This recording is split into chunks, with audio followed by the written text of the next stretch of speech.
Oh my god. You know what? I'm going to leave my glasses off because that was just too frustrating. Welcome back to Talking Sports Wearing Shorts, another recap video of the Premier League's round of fixtures. Coming off fresh from this morning, watching Liverpool get beat by West Ham. So I'm doing this vid pretty fresh. Just diving straight in, giving my live reactions, how I feel. No time to think about it. Just straight in there. But before we get onto that, you know the drill. Like, comment, subscribe. All the links to our socials are in the description below. Instagram, Twitter, Talking Sports Wearing Shorts. All the links down below. Make sure you check them out if you want the full ep of the podcast with my buddy Carl. We'll be going through it as we always do, the hour and a half maybe. Want to check that out, make sure you check the podcast in below on Spotify. Just going to kick it off. We'll kick it off with West Ham Liverpool. I'm going to recap that one because it holds the most value to me. And then we'll jump into some of the other big games on the weekend, some of the other big results and other big talking points. But yeah, West Ham 3, Liverpool 2. Great result for West Ham. They got the 3 points. They scored 3 goals. Did what they needed to do and are now jumped above Liverpool and in the top 3 and looking strong and flying. That's about as much as I got to say because I feel that Liverpool lost this game more than West Ham won this game. And I'll explain a little bit what I mean. I'm not trying to disrespect West Ham. At the end of the day, they went out there, they scored 3 goals, they got the win. So I'm not taking any credit away from them. However, they had 3 shots on target, they scored 3 goals, and they had about 35% possession. So it tells you, and from watching the game, it was a bit of a smash and a grab. They sat back, they defended, they were compact, they did their job, they didn't give Liverpool any room, and then they caught them on the break. The goal specifically from Fornals was just a turnover in the midfield. They run forward, they get a 2-on-1, with our centre-back, and then Fornals scores the goal. And it's really frustrating from Liverpool's perspective because we just didn't do enough to break West Ham down. We beat ourselves. The third goal that Zuma scored, there's nobody tracking him at the set piece. They scored 2 goals from set pieces, and then they score a breakaway goal. Like I said, deserved winners, but Liverpool weren't good enough. And if Liverpool play their best, they beat that side.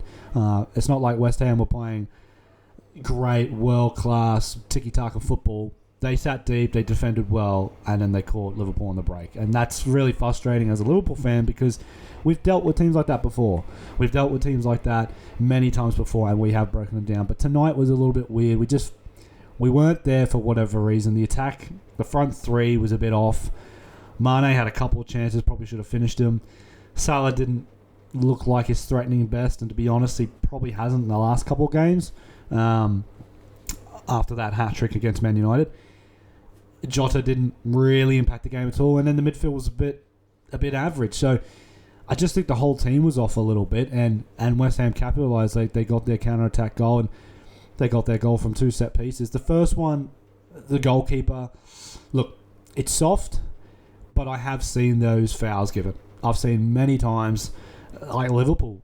Van Dijk went up for a header 2 years ago against Man United.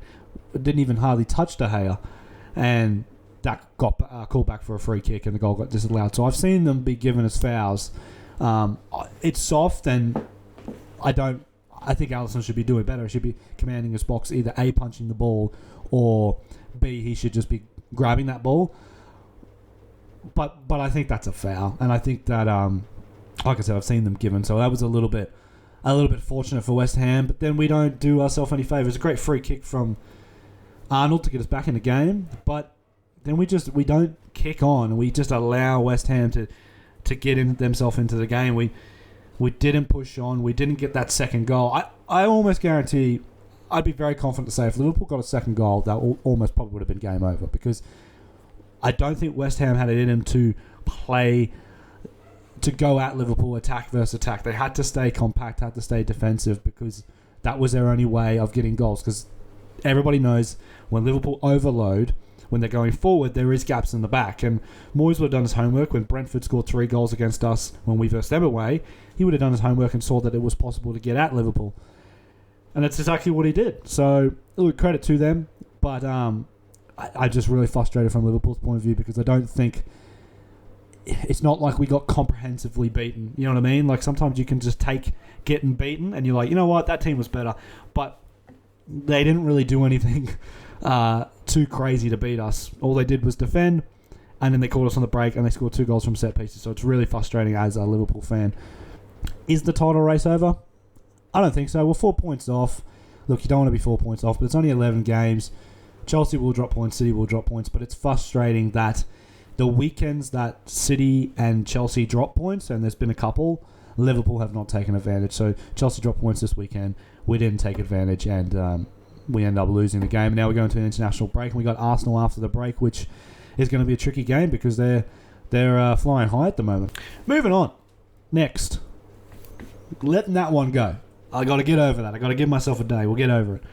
Moving on to City versus United at Old Trafford. Again, Man United, terrible. Just terrible. City probably could have scored a 5 or 6-0 like Liverpool did at Old Trafford, but they kind of toyed with them a little bit. They just kept the ball. United had nothing. They couldn't do anything in that game. They could barely touch it. I think it was the first time, don't quote me, but a very, very long time that Man United did not have a shot, or did not have a touch, rather, in the opposition's box in the entire second half.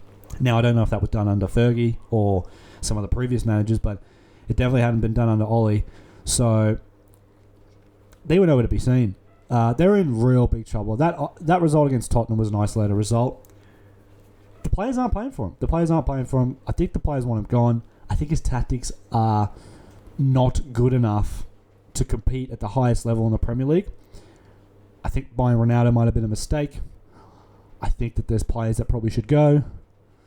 And I just think that that's a big issue for Man United. Great result for City. Gets them close. They're second now above Liverpool. 2 points behind Chelsea in touching distance. So any result that Chelsea get, if Man City keep winning, you never know. They could put themselves on top of the mountain again. You just don't know. But great result from City. Ollie's under massive pressure. I generally think if Man United's goal here is that as long as they're in top 4 contention, he will stay. That's what I reckon. I think that's what they're playing for. As long as it's not mathematically over, he's going to stay. So I don't see him getting sacked unless they drop so far that they have no... They can't do it. They have to get rid of him. But I think they'll keep him, which is great for the rest of the league. Chelsea versus Burnley. 1-1 at Stamford Bridge. Bit of a weird game. Burnley had a 3-1 result last week. Come in with a bit of confidence. Chelsea took the lead. Usually at home, Chelsea, when they score first, they don't drop leads and they don't drop points. So, bit of a crazy one. Burnley worked themselves back into the game. Deserved everything they got. And from that result, you were just starting to think that maybe Manchester City and Liverpool could make some ground, but ultimately Liverpool don't. And West Ham are now in third place. So Chelsea, probably an isolated result, to be honest. I don't see them drawing at home, losing at home many times this season, but Burnley did well, got the point, and they deserved everything they got. Just want to touch on one final one. Like I said, the short recap. You want the full recap, watch the podcast. Link in the description, Talking Sports Rain Shorts. But the last game I want to cover. Arsenal versus Watford. Only a 1-0. Great goal by Smith Rowe. Again, my pick for call up to England. I've been saying it for a long time. You've been following me on the podcast, following what we've been saying. I've been calling it. He's going to get called up to England. Touch of controversy in the lead up to the goal. Watford player goes down. Arsenal don't kick it out. Arsenal don't stop. Ref doesn't stop. Arsenal go through and slot the goal. Ranieri pissed off. He's fuming.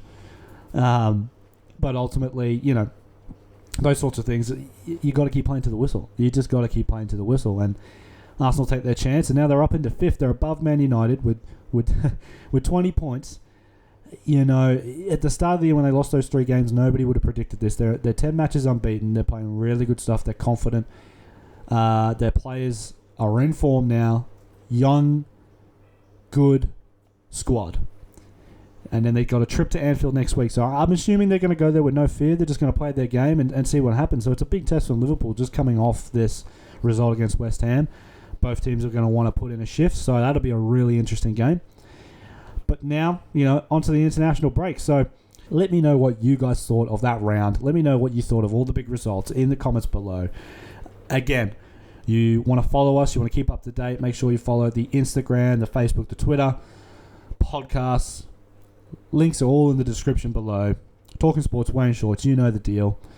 And we'll see you guys on the next one. See you next week. See ya.